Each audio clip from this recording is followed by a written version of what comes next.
get started, and Ashley will jump in shortly thereafter. Oh, there I am. Hi everyone, testing. Hi, my name is Fred Martinez, and I oversee the strategic partnerships team in North America at Mailchimp. Really excited to be partnering with just an awesome organization and agency like SmartSites. Personally, I've worked with SmartSites at multiple organizations now. Just the best team. They're just some of the hardest working, sharpest agency folks you're potentially ever going to work with, and I'm just so excited to potentially partner further with my Mailchimp team now. We're really looking forward to continuing the partnership and moving forward and having everyone here to learn more about Mailchimp and our initiatives moving forward into the expansion of our agency presence and mid-market organization. So please have a drink, sit back, relax. Feel free to ask questions, and I'll be around as well. So I'll pass it over to my colleague Kim.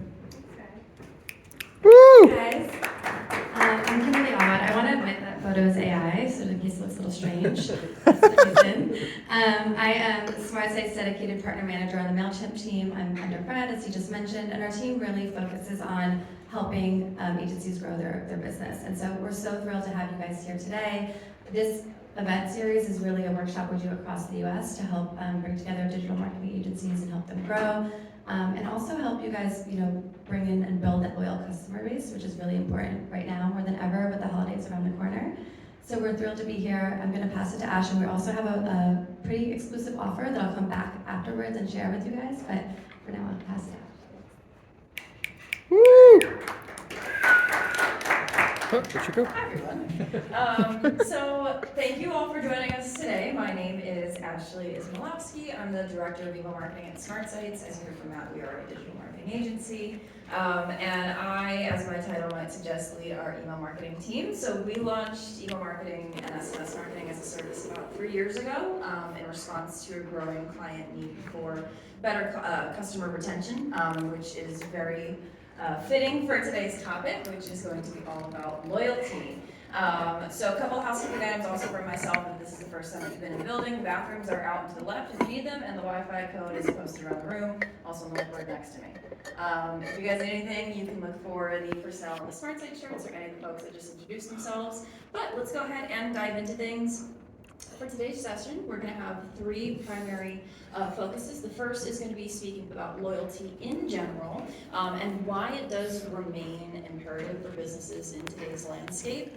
Secondly, we'll introduce the meat of the presentation, which is going to be the loyalty wheel, which unpacks customer loyalty from more of a behavioral science or psychology level. And lastly, of course, we'll be walking you through 8 science-backed tactics for securing loyal customers. So we're hoping all of this can equip you with the knowledge and tools to strengthen your own loyalty strategies with Mailchimp.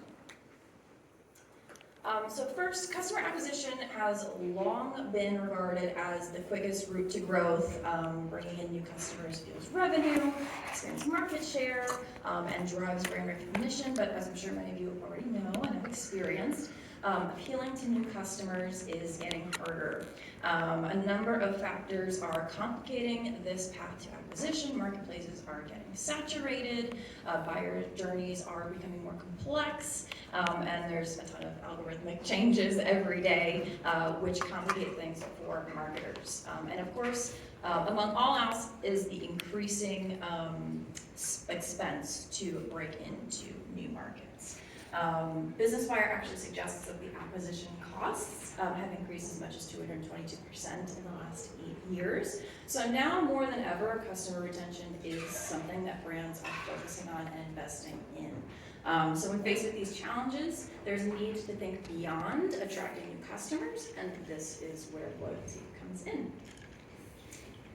So we know that people are experiencing what we'll call choice overload, right? And in the survey that we're going to talk a little bit more about today, it was found that 58% of consumers feel overwhelmed by the amount of brands they're exposed to and that are available to them. And so rather than being marketed to brands that they don't know, there's actually a growing preference to reach back out to brands they're familiar with, brands that are recommended to them, brands they've engaged with before, and that they can have that level of trust already established with. So establishing a solid loyalty strategy is therefore a great way to cater to the desire for simplicity while instilling your business against other competitors in the market. So beyond driving repeat purchases, loyal customers can also act as brand advocates, right? This can boost your referrals, help you acquire new customers, and ultimately boost word of mouth recommendations. So the quote that we have here is from author Denise Leon, if I'm pronouncing it correctly, and she suggests that loyalty isn't just a marketing goal, it's a comprehensive business strategy. So, big question.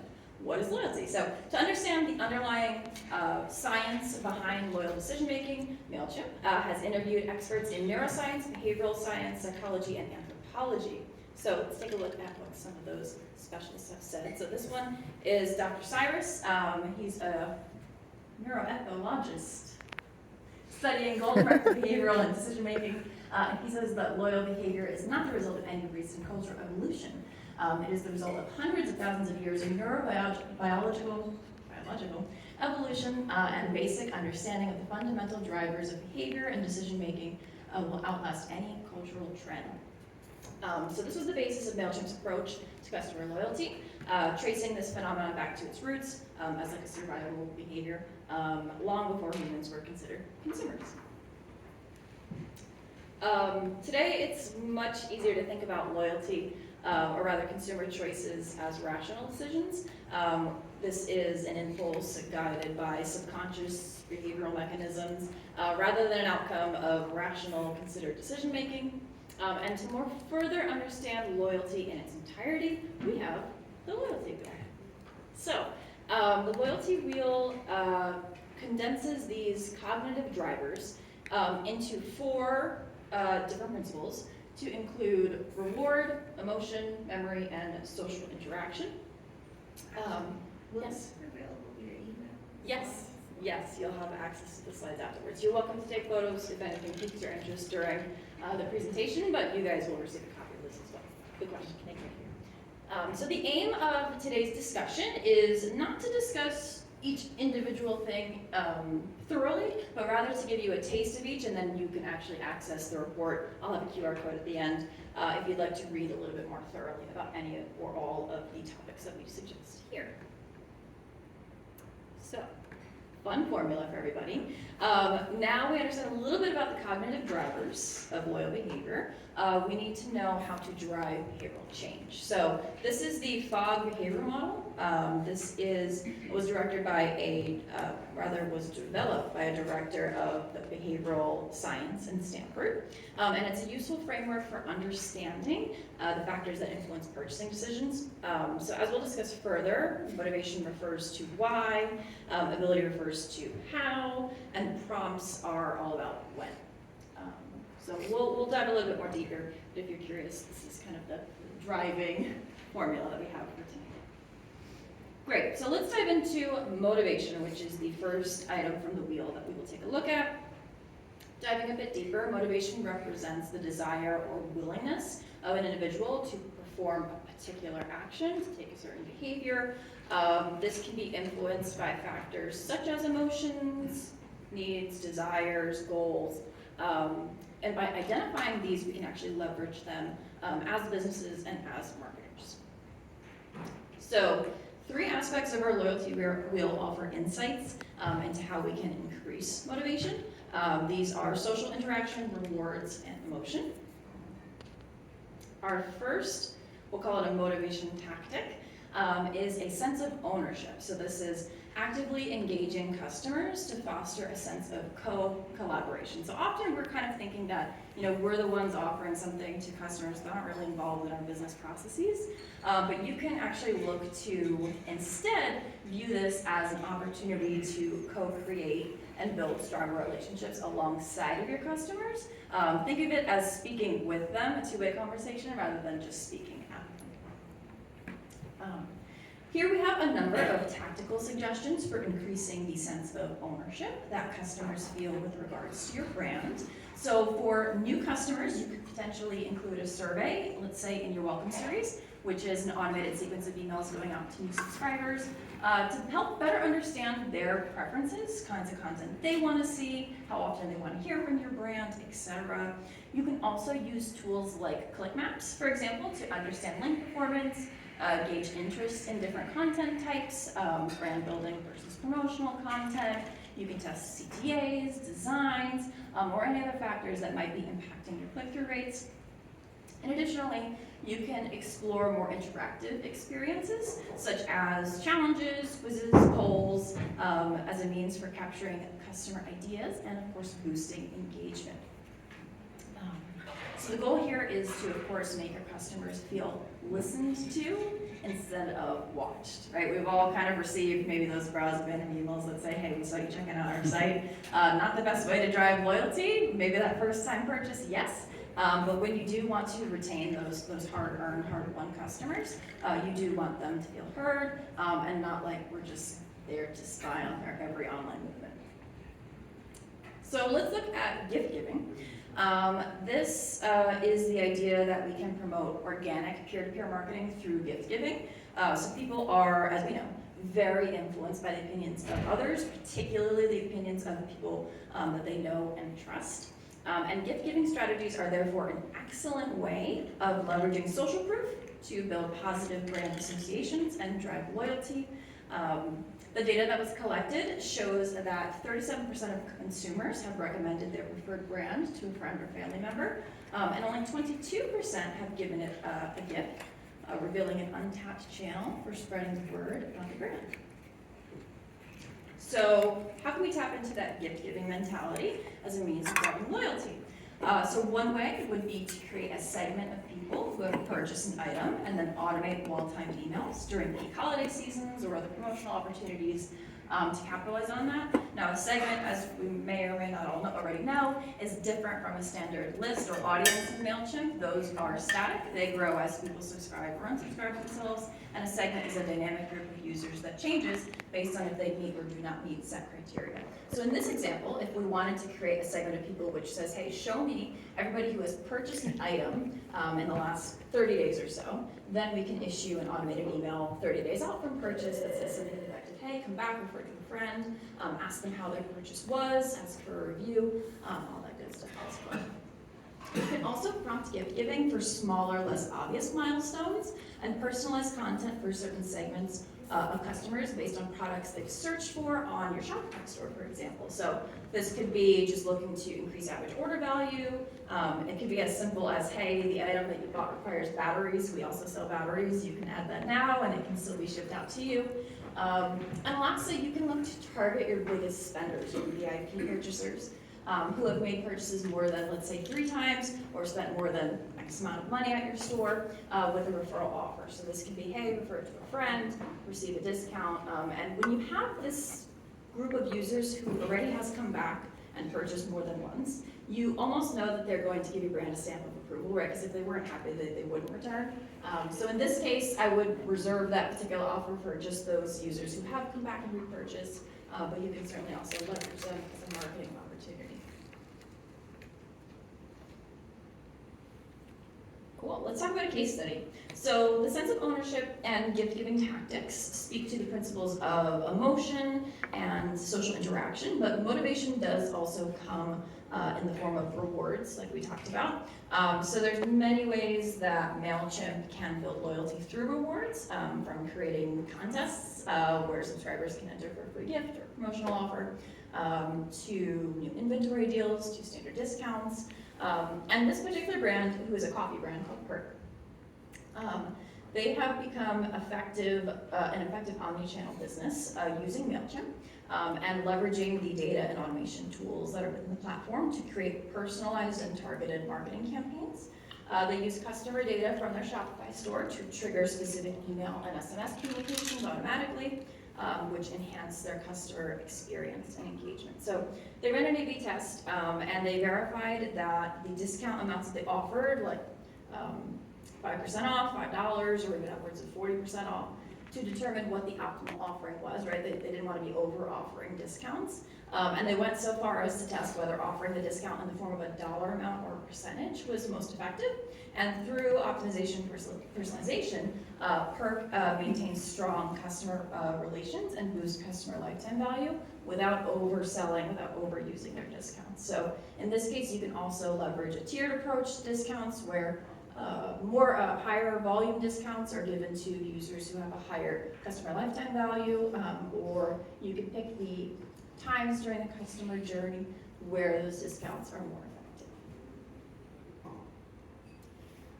Okay, that was motivation. So let's talk about ability. So in order to perform a target behavior, a person must have the ability to do so.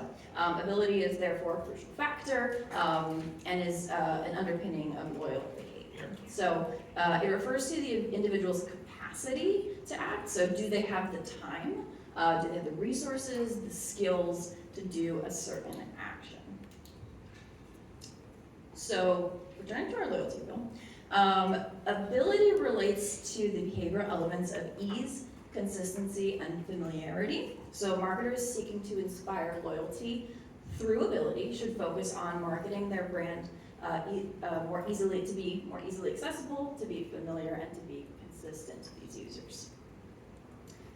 So another quote here, this is Kay Path, who's a founder of Holistic Email Marketing. She suggests that building loyalty is about optimizing the customer journey from start to finish.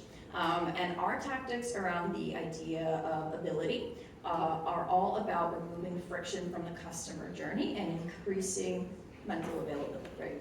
Making it so that it's more accessible to users, easier to use, takes less effort to go through those processes. So let's talk a little bit about first smooth selling. So in order to increase the customer's ability to consistently choose your brand over others, it's important to consider where there might be friction or obstacles, potentially disrupting their shopping experience online. So smooth selling is all about removing these barriers, making it really easy for the customer to choose your brand again and again. And the data actually does show that making a product quick and easy to purchase was the #1 brand association for repeat purchasers, with a huge 97% choosing the option. So here we have a number of tactical suggestions for actioning smooth selling. So the first would be to consider sending a follow-up email for abandoned shopping carts to better understand why users left before making a purchase. It can also bring them back into the fold. Of course, we want them to return, complete that purchase, but we want to understand why. So if they're not making it to your post-purchase survey, if they're adding to cart and leaving before they check out, you're losing access to that data. So you do want to try and re-engage with those users through transactional emails. You can also automate things like back in stock reminders or price drop emails, which are triggered by price or inventory changes, as the name would suggest, that retarget to customers who have previously shown interest, but for whatever reason were unable to buy. It was out of their price point, item wasn't in stock, hadn't been released yet. And lastly, it's a simple one, but one that gets overlooked a lot, is to make sure that your subject lines are clear, concise, and compelling to provide a clear idea of what the email contains. If they don't know what the email's about, they're not going to click on it. Don't try and be aloof and say, open this email to find out what it is, right? You want to make sure that it's poignant, it's relevant, and that somebody is enticed to click. Otherwise, all that copy that you just worked on is really never going to be seen. Okay, next tactic is choice validation. So as consumers, we all know that there are a seemingly endless amount of choices out there when it comes to things that we're looking to buy.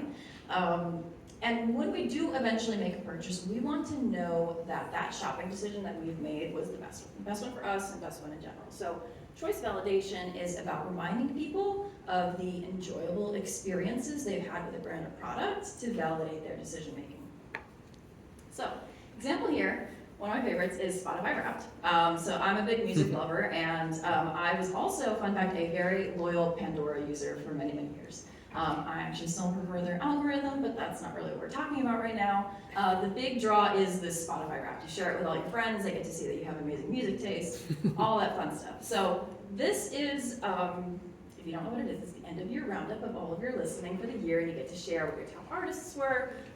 You know, you can brag that you were in the top 1% of listeners for the year. But this not only celebrates your musical taste, but actually reinforces the customer's connection with the platform. And this is actually the main reason why I now pay for a Spotify membership. If I said Shopify, by the way, sorry, but Spotify Wrapped. That helps to highlight, you know, my favorite moments from the year, but also it's what drew me to the platform in the first place. No ad or, you know, nothing that I saw on Facebook from the brand drove me to change over to this platform. It was that I felt left out, that all my friends got this fancy Wrapped and I didn't have it. So choice validation, I feel validated when at the end of this year, I'm going to be able to see this Wrapped. So some tactical recommendations. Acknowledge repeat customers with personalized email prompts that highlight how often they've supported your business. So when we talk about loyalty, it's great that you're sending to repeat customers, but include personalized copy in that email. We thank you for being a 3-time repeat purchaser. You can make that dynamic 4-time, 6-time, whatever it is, spending X amount of money. Show them that they've really been loyal to your brand and that you do really appreciate it. Greet them by name if you have their first name documented. You can also showcase how much other customers are enjoying your products by pulling in that social proof. So Yelp reviews or customer testimonials can also be embedded directly to your email campaign to capitalize on this choice validation. And actually, interestingly enough, I don't have the data on it here, but there was a study that suggested that in addition to trusting the opinions of people that you know, people are also very likely to trust the opinions of people they've never met via reviews and star ratings that they see online. So if you can show that there's a high number of reviews online for a particular product or your brand in general, people will be more likely to actually make a purchase based on the opinions of people they've never met. And lastly, you can leverage emails to improve the post-purchase experience by offering customers tips and tricks for making the most of their purchases. How-to videos, unboxings, pairs well with, are all really great ways, especially if you have either a high-value product or one that's not as well known. Maybe you're still establishing your brand, to more properly make sure that they have the most optimized experience with that particular product. Another cool case study here. So this is a shoe brand, Yo, I think is how you say it. But they actually have made email a vital part of their company's growth. And so the Mailchimp feature that they use the most is the customer journey builder, which if you don't know, that's the automated flows, the sequences, automated series of emails, which craft an automated welcome journey to help generate the customer's first purchase. So pushing them down that conversion funnel via these automated emails upon subscribing. So that means following their first purchase, they use an upsell journey to continue engaging and driving sales from that same buyer. So the cost of acquisition towards one customer now, if you can increase their lifetime value, shows a much higher return on that initial investment. So the journey involves contacting customers at specific intervals, right? Key touch points along the customer journey, offering them products based on their last purchases. So not just trying any random product, any new product, something that is specifically geared towards this person, and reassuring them that their brand is the go-to choice, not only for that first product, but for all of these other products. So, just pulling up my stats. Their revenue-driving welcome journey, created as of November 2020, it has a 7.4% click-through rate as of June 2023. And they found that in 2022, the welcome series alone generated 13% of their total e-commerce sales. So that is quite a staggering number from one automated flow. Thinking about how many dozens of automated flows just one component of email marketing. So very, very impressive there. And the brand has also had a considerable number of customers who have come back to make more purchases as a result of this welcome journey. So from 2002 to May 2023, the percentage was 34% repeat customers. Okay, let's talk about prompts. So third and final part of Fogg's behavioral change equations are prompts. Prompts are cues that remind or nudge individuals to perform behaviors. So it's that just extra little push that they need along certain touch points in that buying journey.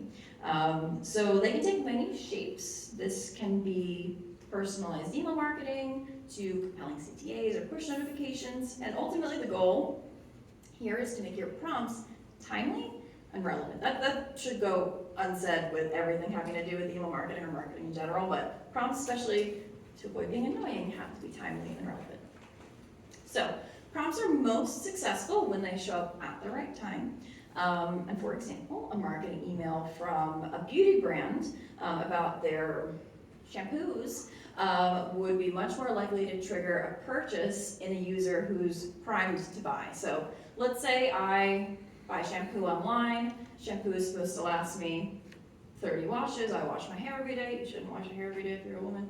But if I did that, you would expect that, somewhere a little bit before day 30, I would be primed to buy again if I'm going to be purchasing. So I should get an email 28 days after my first purchase that says, hey, your bottle's probably running low. You need to come back and purchase again. And that's much more impactful than hitting me after I've just purchased and I have this, 60 fluid ounce bottle of shampoo. I don't need another one right now. So that's what we say when we talk about making sure that you're timely in these automated prompts. So 57% of customers look to keep in touch with brands through email, by the way.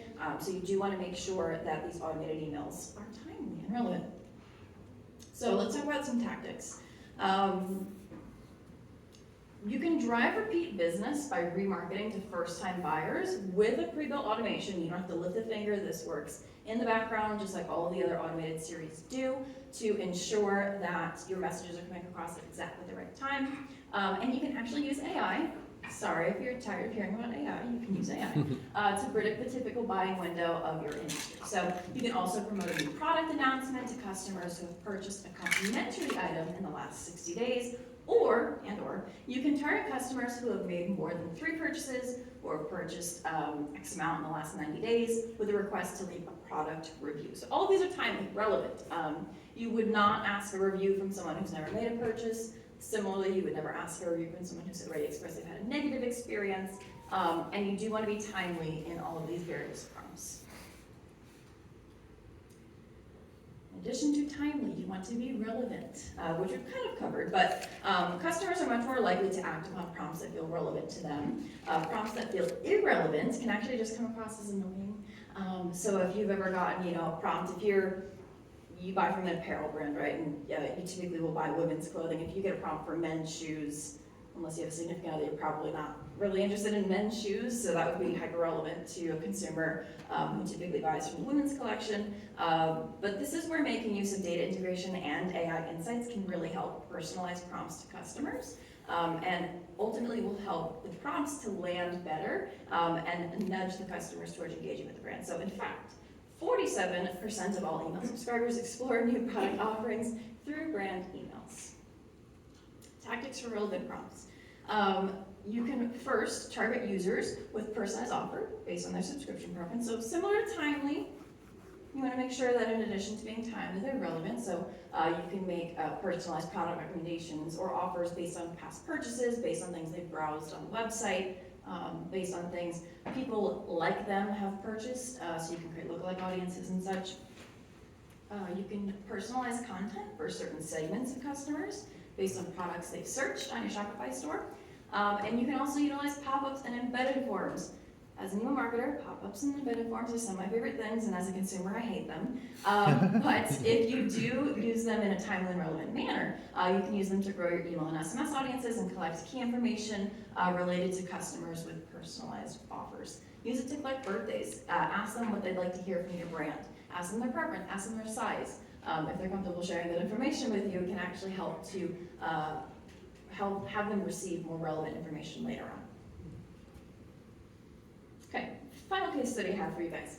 Shapeways. So they are a 3D printing company that leverages the Mailchimp Zapier integration to send customers the right messages at those correct time intervals. So the integration helps to provide relevant prompts to customers by automating audience segmentation and tagging based on user data. So this allowed them to send personalized emails, significantly improving email engagement. So with email marketing, it's no longer looked at as a batch of less sending. Just because you're sending to your entire list does not mean that your campaign is going to be all the more effective. It is quality over quantity every time. And especially with the changes that we saw go into effect earlier this year with some of Google and Yahoo's bulk sender requirements, you do want to make sure that you're not landing in the spam box, people aren't unsubscribing at a high rate, and that you do send to only your most engaged audiences to retain your deliverability reputation. So in this case, this brand did that, and they increased open rates by 238%, and also saw a 525 increase in click-through rate as a result. Takeaways. So let's put this into action on the Mailchimp platform. Key takeaway for increasing motivation. Motivation represents the desired willingness from the individual to perform a particular behavior. It can be influenced by factors such as emotions, needs, desires, and goals. And we discussed 2 tactics for increasing motivation. Firstly is inviting customers to contribute their feedback and opinions, increasing their emotional investment in your brand, and prompting repeat purchases. So the Mailchimp surveys can be an effective way for email or SMS to create post-purchase engagement. We talked about this, so if they do kind of make it through the conversion funnel in the first go-around, ask them about it. Where did you hear from us is a great question. How was your experience? Could it have been made better? All that good stuff. Even before they get the product, you can just ask them generally about the experience on the website. Second tactic is encouraging customers to spread brand positive messaging, right? So this could be one-to-one through friends or family, or it could be something that they're able to share, like a link on their profiles, etc. But you can use Mailchimp's predictive segmentation to identify your audience, whether that be a segment of your highest spenders, customers who are likely to purchase again, or customers who haven't purchased in a while and maybe are likely to churn. You can target them with specific referral offers. We're going to jump over to the next one, which is increasing ability. So instead of motivation, we talk about the ability. To recap, ability refers to customers' capacity to act. So in context of consumer behavior, it's about ensuring that your brand is readily available and accessible to the customer. So 2 tactics we discussed. First was smooth selling, and the second was choice validation. So smooth selling is all about removing those obstacles in the checkout process and making sure that all points of your customer journey are optimized for conversion. So by integrating your store, for example, with platforms like Shopify and using customer journey builder, the flows in Mailchimp, you can create automations like abandoned cart to nudge repeat customers towards that second purchase. And you can even do this with dynamic product blocks in Mailchimp as well, so you can recommend specific products that are personalized per user. Second tactic was that choice validation. So this is about reminding customers about the enjoyable experiences that they've had with your brand. So an effective tool within Mailchimp is to pull product reviews into your emails to incite customer action. So in this case, recent feedback from our happy customers, you can display this on a product level, or again, you can pick specific reviews in general from the store that you'd like to show that are more evergreen or more generic. But the more personalized, the better. And this is why it's so useful to integrate your store with Mailchimp. You unlock all of this data, and it can be pulled natively into the platform for you here. Prompts. Key takeaways for nailing prompts. Finally, prompts are triggers or cues to nudge individuals to act. They can take shape in push notifications, personalized emails, pop-ups, embedded forms, or other strategically placed digital adverts. So tactics for nailing prompts. Firstly, making them timely through automation, and secondly, making them feel relevant to the customer. And in this way, you can leverage AI and other data integrations as well. So Mailchimp has over 60 pre-built automations and AI tools, and setting up those automations is really simple. You can do it yourself in less than a day. If you're really in tune with it, you can probably do it in less than 5 minutes, but it is really easy on the platform to do so. Second topic, or tactic rather, with prompts, is the idea of using that data integration with AI insights. So by integrating data from Shopify or another third-party platform, these automations can be even more effective and unlock new ways to market, automate, and accelerate sales for their clients all in one place. And I was just getting my time warning and I'm right here. So we're gonna open it up to QAs. I know that was pretty dense. And I'll open it up. We also have some questions that you guys asked on the invite, so I can get to those as well, but I see a hand, so